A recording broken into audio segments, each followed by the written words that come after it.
It's been a long time coming, but Apple might finally remove the divisive notch with the iPhone 14 Pro and Pro Max, replacing it with a punch hole camera, the same solution almost every Android phone has used for years now. That's according to Jon Prosser, who shared some unofficial renders of what the iPhone 14 Pro Max will supposedly look like. It's a surprising design, given that Face ID requires more than the one small lens shown here, but Prosser reckons the other components are hidden under the display. And it's not just the lack of a notch that's different here. The camera bump is also mostly gone, with the lenses sitting almost flush with the rear. Before we continue with our video, please let us know from which country you guys are watching our today's video from. We love reading your comments. This has apparently been achieved simply by making the iPhone 14 Pro Max thicker. Prosser doesn't say exactly how thick, but he suggests it's far thicker than the 7.4mm thick iPhone 12 Pro Max.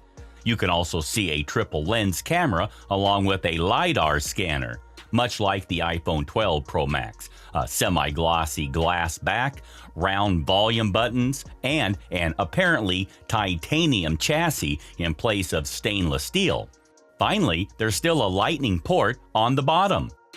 What you shouldn't read into is the colors, as Prosser claims of those shown, the only one they've specifically heard could be coming is a rose gold one, and even that might not be final. It's also worth noting that Prosser suspects only the Pro models will lack a notch, with the standard iPhone 14 still having one.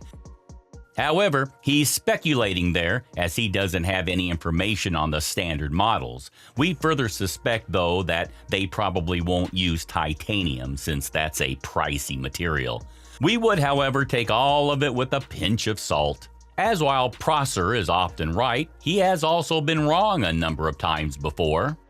Besides which, it's very early for iPhone 14 rumors, and even if this is accurate, it could be subject to change. What exactly the iPhone needs now? Apple hasn't overhauled the iPhone range this significantly in many years, and it's long overdue. Not only is the current design starting to feel boring, it also arguably looks a bit dated thanks to the large notch. Apple is rumored to be shrinking the notch for the iPhone 13 range, but that seems like a small step when most rival handsets have an all-screen design. So removing it for the iPhone 14 range will finally bring Apple's phones in step with the competition. Beyond that, the other changes here also largely look positive. Not everyone will want a thicker phone, of course, but there's a good chance that could also allow for a larger battery, which is something else they've been wanting for ages, so we really hope Prosser is right about this one. So guys, this was the end of our today's video. I hope you liked it. If you really did, then smash the like button. And don't forget to subscribe to our gadgets-friendly channel, Gadgets Times.